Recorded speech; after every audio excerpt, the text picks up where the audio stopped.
이 시간 새벽 예배에 참여하시는 모든 분들에게 하나님의 축복과 응답이 함께 계시기를 바랍니다. 오늘 말씀을 통해서 어떻게 하면 하나님의 은혜를 잊지 않고 늘 기억하면서 하나님과 동행하는 삶을 살아갈 수 있을까 함께 나누기를 원합니다. 세 가지 권면을 함께 나누기 원합니다. 첫째는 어제의 은혜를 잊지 마십시오 라는 권면이 되겠습니다. 하나님은 이스라엘에게 출애굽의 구원 역사를 베푸셨습니다. 그러나 이스라엘은 이내 과거의 은혜를 잊어버렸습니다. 14절에 보시면 너희 마음이 교만해져 이집트에서 그 종살이하던 땅에서 너희를 이끌어내신 너희 하나님 여호와를 잊게 될 것이다. 하나님은 무서운 광야를 통과하게 하셨습니다. 그 무서운 광야에서 대표적인 두 가지 사건을 통해서 은혜를 베푸셨는데요. 광야 반석에서 물을 공급하셨습니다. 그리고 광야에서 만나 사건을 통해서 하늘의 양식을 공급해 주셨습니다. 15절 보시면 그분이 독사와 전갈이 있는 그 광활하고 무서운 광야에서 그 마르고 물 없는 땅에서 너희를 이끌어내셨고 딱딱한 바위에서 물을 내셨으며, 16절에 보시면 광야에서 너희 조상들이 전혀 알지 못했던 만나를 너에게 주어 먹게 하셔서 너희를 낮추시고 시험에 결국에는 너희가 잘 되게 하셨다. 이 광야를 무서운 광야라고 표현하고 있습니다. 이 광야 같은 인생길, 두려움이 엄습해 올 때가 있습니다. 특별히 요즘 같은 어려운 시기에는 불안하고 두려울 수 있으나 하나님께서 그 광야에서 베푸신 기적과 은혜를 기억하라고 말씀하십니다. 그리고 하나님께서 이 물과 만나를 공급해 주신 것을 통해서 하나님의 연단, 광야에서의 훈련이 그 이유가 나오고 있는데요. 그것은 낮추고 시험에서 결국에 잘 되게 하시려고 광야에 시험을 허락하셨다. 그러니까 무서운 광야를 통과하게 하시는 이유를 거듭 말씀하고 계십니다. 상황적인 뜻이 있죠. 예기치 않은 사건이나 원치 않는 상황 가운데 놓여 있을 때가 있는데요. 하나님의 궁극적인 뜻은 무엇입니까? 잘 되게 하시는 겁니다. 합력하여 선을 이루게 하시는 것, 하나님의 최종적인 바람은 잘 되게 하시는 것, 형통케 하시는 줄로 믿습니다. 상황적인 뜻을 보면서 낙심하거나 좌절하면 안 되겠습니다. 잘 되게 하시고 궁극적으로는 최선을 이루시는 하나님을 소망하며 나아가는 삶이 되기 원합니다. 하나님의 은혜는 잊지 말아야 되는데 이것은 하나님의 거듭 반복되는 명령이십니다. 시편 103편 2절에 보면은 내 영혼아 여호와를 송축하며 그의 모든 은택을 잊지 말지어다 이렇게 선언하십니다. 하나님을 높이고 찬양하는 삶이 하나님을 잊지 않는 삶이라는 거죠. 반대로 말하면 하나님을 찬미하는 삶이 없다면 하나님을 잊고 살아가는 삶인 겁니다.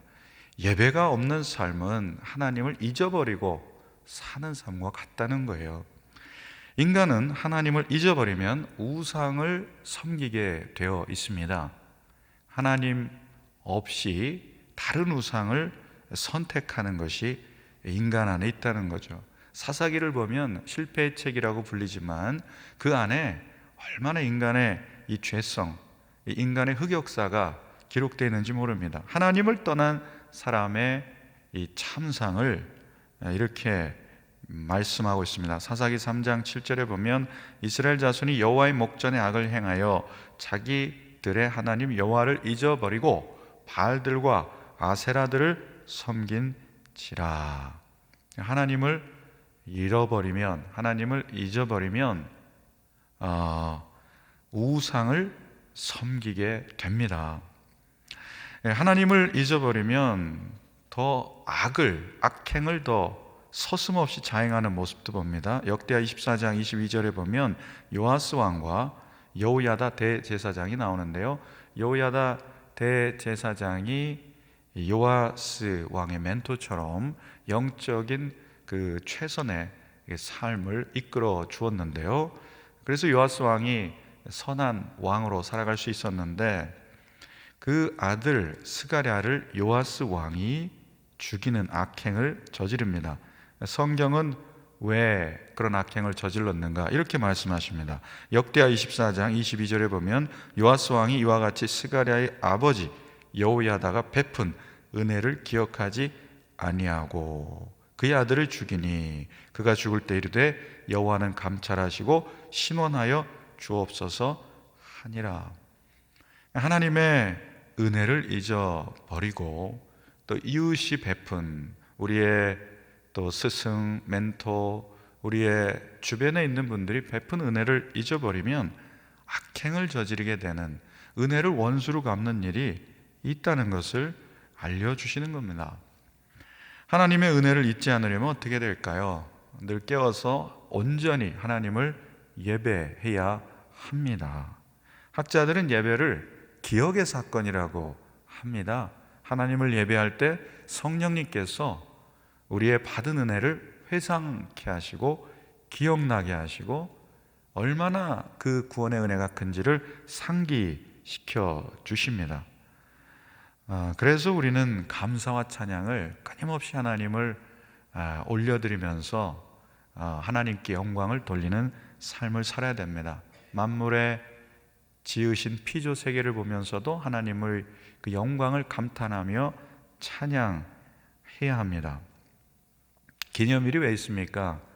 기념일을 통해서 과거의 좋은 기억들을 잊지 말라는 거죠. 기념하기 위함입니다. 생일, 결혼기념일, 스승의 날, 어버이날 많습니다. 우리가 매주일 주님의 십자가와 부활을 기념하기 위해서 모이는 것 아니겠습니까? 저는 굉장히 인상적이었던 게 책을 통해서 이 세례를 매년 기념하면서 동료가 부탁한 동료의 아들을 위해서 세례일마다 기억하고 그를 위해서 멘토처럼 그리스도의 성품과 덕을 아주 긴 문장으로 한 주제씩, 1년에 한 주제씩 이렇게 가르치면서 그 편지를 통해서 그가 성년이 될 때까지 양육했던 그 신학자의 삶을 보게 되었습니다. 우리가 세례받은 날은 잘 기억 못하죠. 생일은 기억하지만 정말 구원받은 외적인 표지로서의 세례를 받은 날, 그날을 잊고 살면 안 되겠습니다. 하나님께서 베푸신 그 은혜가 얼마나 큰지 세례일마다 기념할 수 있다면 얼마나 좋을까, 이런 생각을 해보았습니다. 어떻게 하면은 하나님과 그 하나님의 은혜를 잊지 않고 늘 기억하며 하나님과 동행하는 삶을 살아갈 수 있을까요? 둘째로, 오늘의 은혜가 전적으로 하나님의 은혜임을 기억하십시오.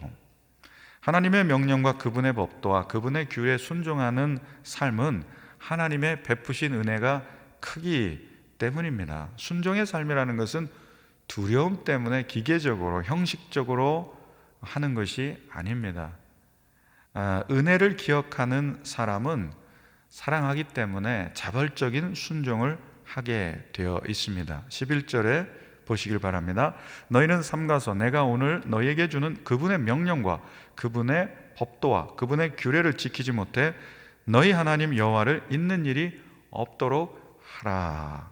하나님께서 베푸신 은혜는 나의 힘과 능력 때문이 아닙니다. 전적으로 하나님께서 이루신 것을 감사해야 합니다. 전적으로 하나님이 하셨음을 고백하는 것이 하나님께 영광을 돌리는 삶입니다. 17절, 18절의 권면을 보시기 바랍니다. 너희가 스스로 내 능력과 내 손의 힘으로 이런 부를 얻게 됐다고 말할지 모른다. 그러나 너희 하나님 여호와를 기억하라. 이는 너희에게 재산을 얻을 수 있는 능력을 주셔서 너희 조상들에게 맹세하신 그분의 언약을 오늘날과 같이 이루어지게 하시기 위함이셨다. 나의 나된 것은 하나님의 은혜입니다. 이것을 주님께 고백해야 되겠죠. 범사에 형통케 하신 분이 하나님이심을 기억하는 사람은 하나님 앞에 감사를 드리게 되어 있습니다. 나의 나된 것은 당신의 지도 덕분입니다. 이렇게 감사할 수 있는 것은 잊지 않았기 때문에 그런 것이죠. 말세의 특징은 무엇입니까? 인간의 죄성은 자기중심성으로 드러납니다. 감사치 않는 거예요. 감사할 게 없다고 생각하기 때문에 감사치 않는 것이죠. 감사를 해도 의례적인 감사가 넘쳐나겠죠. 디모데후서 3장 2절을 보십시오. 말세의 특징은 사람들은 자기를 사랑하며 돈을 사랑하며 자긍하며 교만하며 회방하며 부모를 거역하며 감사치 아니하며 거룩하지 아니하며 이렇게 말씀하고 계십니다. 예수님께 고침받은 10명의 나병 환자 중에 단 한 명만 돌아와 감사했습니다. 10%의 소수만 감사하며 산다는 말입니다. 전도서에 보면은 내가 1천 남자 중에 단 한 명 얻었다 이런 고백이 있어요. 그러면은 그 숫자가 더 줄어들게 되는 것입니다. 그러니까 인간은 배은 망덕한 모습이 그 죄성 안에 있다는 것을 보는데요. 이사야서를 보면 하나님이 인간의 배은 망덕함을 직접 고발하는 장면이 나옵니다. 1장 3절에 보시면 소는 그 임자를 알고 나귀는 그 주인의 구유를 알건만은 이스라엘은 알지 못하고 나의 백성은 깨닫지 못하는도다 하셨도다. 이렇게 말씀하고 계십니다. 그러므로 우리는 늘 범사에 하나님께 감사를 올려드려야 됩니다. 하나님 감사합니다. 모든 영광을 하나님께 돌리는 훈련을 해야 합니다. 그리고 나의 유익과 만족이 아닌 타인의 유익을 구하는 삶을 훈련해야 되고 이웃에게 또 가족에게 늘 감사하는 마음을 가질 뿐만 아니라 표현해야 합니다. 표현하지 않는 분들이 참 많습니다. 마음엔 늘 있다고 그래요. 표현하지 않으면 알 수가 없는 것이죠. 표현의 능력이 있습니다. 말을 할 때 그 은혜가, 그 감정이 우리 가운데 들어오는 것을 경험하게 됩니다. 어떻게 하면 하나님의 은혜를 잊지 않고 늘 기억하며 하나님과 동행하는 삶을 살아갈 수 있을까요? 셋째로는 내일의 영원한 은혜를 추구하며 살아가십시오. 이러한 권면이 되겠습니다. 이사야 40장 8절에 보면은 인간의 유한성에 하나님의 영원성에 대해 이렇게 말씀하십니다. 푸른 마르고 꽃은 시드나 우리 하나님의 말씀은 영원히 서리라 하라. 인간의 유한성, 우리가 속한 모든 세상은 유한하고 다 지나갑니다. 영원한 것 세 가지가 있어요. 하나님이 영원하시고 하나님의 말씀이 영원하시고 하나님의 사람이 영원합니다. 그러므로 유한한 것에 투자하는 삶이 아니라 영원에 투자하는 삶이 지혜로운 삶이 되는 것이죠. 과거의 은혜를 잊어버리고 오늘의 은혜에 감사하지 않는 삶은 마음이 교만해져서 자멸하는 삶을 살게 될 것이다. 이것이 하나님의 경고입니다. 이스라엘이 가나안에 정착했을 때 좋은 집, 배부름, 가축이 많음, 은금이 많아지면 스스로 마음이 교만해져서 하나님을 잊게 될 것이라 경고하십니다. 12절부터 14절의 말씀을 경청하십시오. 그렇지 않으면 너희가 먹고 배부를 때, 너희가 좋은 집을 짓고 정착할 때 너희 소들과 양들이 많아지고 너희 은과 금이 많아지며 너희가 가진 모든 것이 불어날 때 너희 마음이 교만해져 이집트에서 그 종살이 하던 땅에서 너희를 이끌어내신 너희 하나님 여호와를 잊게 될 것이다. 또한 가나안 지방의 다신교, 이 풍속을 따라서 우상 숭배하는 것을 경계하라. 이렇게 말씀하십니다. 19절 보십시오. 만약 너희가 너희 하나님 여호와를 잊고 다른 신들을 따라 숭배하고 그들에게 절하면 내가 오늘 너희에게 다짐하는데 너희가 반드시 멸망할 것이다. 현재의 부유함이나 현재의 눈에 보이는 것들을 추구하는 인생, 영혼을 놓치고 하나님을 잃어버리는 삶은 반드시 필히 멸망할 것이다. 이것이 하나님의 경고입니다. 이 땅의 복은 유한합니다. 하늘의 영원한 복과는 비교할 수가 없습니다. 인간은 그런데 좀채로 만족하지 않습니다. 전도서 말씀에 보면 모든 만물이 필요하다는 것을 사람이 말로 다 말할 수는 없으나 눈은 보아도 족함이 없고, 이렇게 말씀하십니다. 전도서 1장 8절, 눈은 보아도 족함이 없고 귀는 들어도 차지 아니하도다. 그러니까 인간은 그 목마름이 끝이 없다는 겁니다. 그래서 내가 갖고 있는데 남의 것을 뺏어서라도 나의 것을 또 추구하는 이런 인생을 산다는 거예요. 탐심은 곧 우상숭배입니다. 탐심이 우상숭배로 이끕니다. 골로새서 3장 5절, 그러므로 땅에 있는 지체를 죽이라. 곧 음란과 부정과 사욕과 악한 정욕과 탐심이니 탐심은 우상숭배니라.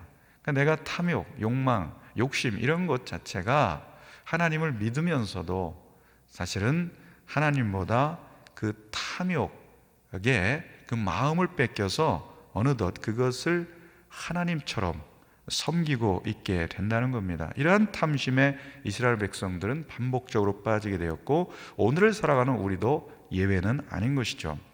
예수님의 가르침을 보면 탐심을 버리라고 말씀하십니다. 이 땅의 복을 쌓으려고 노력하지 말고 하늘의 보화, 하늘의 영원한 복을 하늘의 창고에 쌓아두라고 산상수훈에서 교훈하셨습니다. 마태복음 6장 20절에 보면 오직 너희를 위하여 보물을 하늘에 쌓아두라. 거기는 좀이나 동록이 해하지 못하며 도둑이 구멍을 뚫지도 못하고 도둑질도 못하느니라.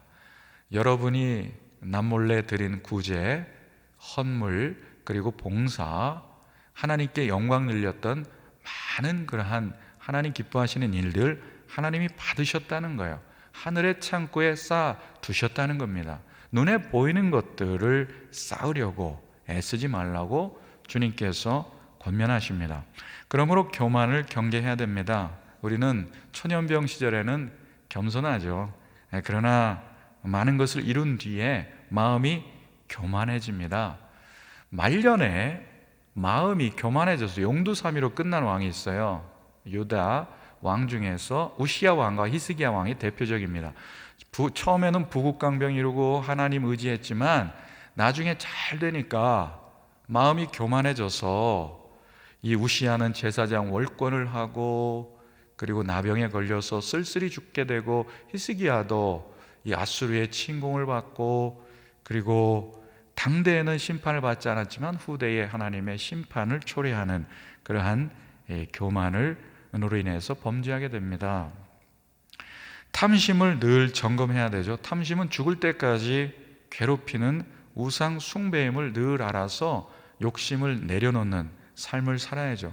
탐심을 줄이는 것은 나눔을 늘리는 겁니다. 이 땅에 잠시의 즐거움을 추구하지 않고 영원한 즐거움을 추구하려면 그리스도의 십자가를 따라서 살아가는 삶이어야 됩니다. 그러므로 오늘 주신 이 권면을 우리의 마음에 새기면서 오늘도 하나님을 경외하고 그분의 뜻을 따라서 순명하는 삶을 살아가는 저와 여러분 되시기를 주의 이름으로 축원을 드립니다. 기도하시겠습니다. 역사의 주관자이신 하나님 아버지, 어제의 은혜를 잊지 않는 삶 살게 하옵소서. 오늘에 주신 은혜를 마치 나의 힘으로 한 성취인 것처럼 교만하지 않게 하시고 범사의 하나님을 인정하고 그분께 영광 돌리는 삶을 살게 하옵소서. 현재의 복이 아무리 좋아도 장차 받을 영광에 비하면 아무것도 아님을 알게 하시고 교만과 탐심을 늘 경계하여 넘어지지 않게 하옵소서. 우리 자녀들을 위해 기도합니다. 늘 겸손한 자녀들이 되게 하시고 탐심의 길에 빠지지 말게 하시고 미혹당하지 않게 하시며 하나님을 깨어 경외하고 하나님 뜻에 순종하는 자녀들로 세워주시옵소서. 코로나19의 어려운 시기가 속히 지나가게 하여 주옵소서. 수고하는 모든 의료진, 방역 관계자들 위해 함께하여 주옵소서. 이 어려운 시간에 있는 해외 교민들, 비전교회, 특별히 해외에 계신 모든 선교사님들의 삶과 가정을 코로나로부터 보호하여 주시옵시고 성령의 충만함을 부어 주옵소서. 병상에 계신 환우들을 돌봐주시고 자녀들의 가정이 화목하도록 지켜 주옵소서. 교회를 위해 기도합니다. 코로나로 중단된 예배가 다시 재개되어 하나님을 마음껏 찬양하게 하옵소서. 지금은 우리 구주 예수 그리스도의 은혜와 하나님 아버지의 크신 사랑과 성령의 교통하심과 위로함의 역사가, 하나님의 은택을 잊지 않고 그 은혜를 늘 기억하며 살기 원하는 모든 성도님과 가정 위에, 열방에 나아가 복음 전하는 선교사님과 이 가정 위에, 그리고 이 교회와 민족 위에 이제부터 영원토록 함께 계시기를 간절히 축원하옵나이다. 아멘.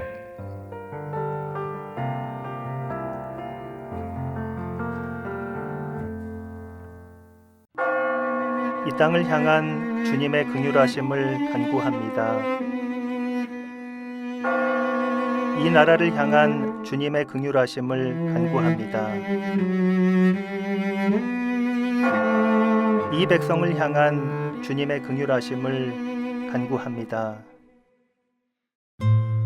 주님, 세상과 사회의 활동들이 제한되고 우리의 일상이 멈추어진 이때에 평생 주일 성수를 했으나 예배당에 갈 수 없는 초유의 상황에 애통해하는 마음들, 전염병으로 인해서 병원에서 격리된 곳에서 홀로 육신의 고통을 겪는 마음들을 올려드리며 하나님 앞에 나아가 하나님의 뜻을 구합니다. 하나님께서 도대체 어디 계십니까? 하나님, 전능하신 하나님이라면 이러한 사태가 일어날 수 있는 것입니까? 부르짖으며 외치는 고통들, 또 한편 하나님을 향한 부끄러운 의심의 목소리들 올려드립니다. 십자가의 도가 멸망하는 자들에게는 미련한 것이요, 구원을 받는 우리에게는 하나님의 능력이라. 이 세상의 통치자들, 이 세상의 힘의 권력자들과 같지 않으신 하나님, 우리의 모든 연약함과 고통을 짊어지고 십자가에 오르시어 우리를 구원하시고 사랑을 베푸시는 하나님, 십자가를 통해서 우리의 모든 정서에 공감하시고 우리의 모든 고통에 동참하시는 하나님의 놀라우심과 신비로우심을 묵상합니다. 주님, 말씀의 진리를 저희의 상처받은 영혼들에 비춰주옵소서. 마음의 흔들림을 멈추고 진리를 깊이 맛보아 우리와 매우 가까이 거하시는 하나님을 고백하게 하소서. 하나님께서 창조하신 선한 세계를 통해서 작은 돌과 풀과 꽃들 속에서도 하나님의 영광을 보게 하소서. 전염병에도 불구하고 어린아이와 같은 마음을 잃지 않게 하셔서 우리의 가정과 일터에서도 순수한 기쁨을 즐기고 누릴 수 있게 하옵소서. 주님, 상하고 통회하는 마음으로 옷을 찢고 마음을 찢으며 하나님 앞에 서기를 원합니다. 물질의 풍요로움에만 안주하여 하나님 없이 살아가면서도 두려워하지 않는 이 세대를 용서하옵소서. 교회에 함께 모여 예배하지 못함으로 인해서 영적인 나태가 일어나지 않게 하옵소서. 겸허함으로 자신을 성찰하고 우리의 영혼이 다시금 각성하는 거룩한 시간으로 하나님께 드려지게 하옵소서.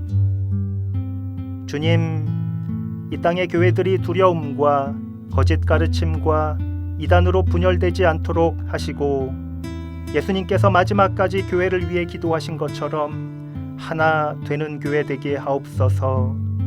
기독교 역사 속에서 전염병과 역병의 때마다 세상에 감동을 주었던 기독교인들의 사랑과 헌신을 다시금 보여주는 이 세대의 교회 되게 하옵소서. 전염병과 싸우며 헌신하는 의료인들의 건강을 지켜주시고 힘과 용기를 주옵소서. 열악한 의료의 현실로 어려움을 겪는 선교사님들의 안전을 지켜주옵소서. 전 세계에 흩어진 대한민국 국민들이 인종 혐오로 인한 차별과 폭력들을 당하지 않게 하옵소서. 이 땅에 소외된 사람들과 일자리를 잃고 고통 가운데 있는 자들에게 관심과 도움의 손길을 속히 허락하옵소서. 교사와 학생들이 교육의 소중함을 깨달아 학교가 새로워지는 시간 되게 하옵소서. 가정에서 더 많은 시간을 거할 때에 세대 간에 쌓였던 담이 무너지고 회복되는 거룩한 시간 되게 하옵소서. 예수 그리스도의 이름으로 기도드립니다. 아멘.